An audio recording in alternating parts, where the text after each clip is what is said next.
Well, we're very privileged to be here today, Bob, for our feature story for Upmarket Pets.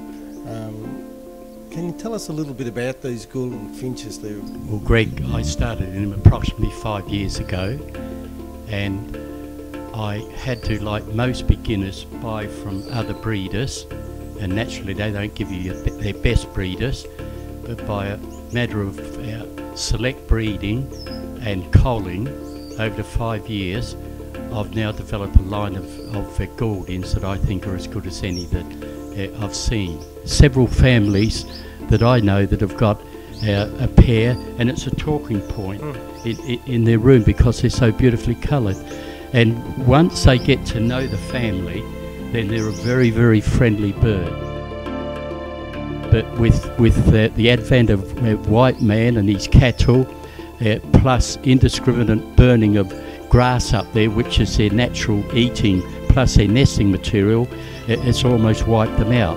Problem at present, we've got teams up through the north trying to ascertain what's left of them, and they're difficult to find, whereas 30 years ago they used to be in their hundreds of thousands, and they were trapped indiscriminately by trappers and just sent by the thousands overseas, which fortunately has now been stopped. And those thousands that reached overseas, just perhaps a few dozen would survive.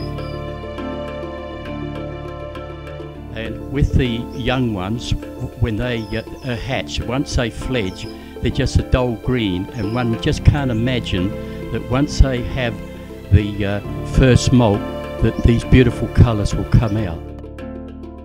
The originals were a yellow, a red head and a black head. The red head is usually the dominant, but what I'm concentrating on now are the white-breasted, which I mate with a normal to get a strong bloodline. Greg, it's been a pleasure, and I'm so pleased that you've asked me to give my knowledge regarding the breeding of the Gouldian Finch.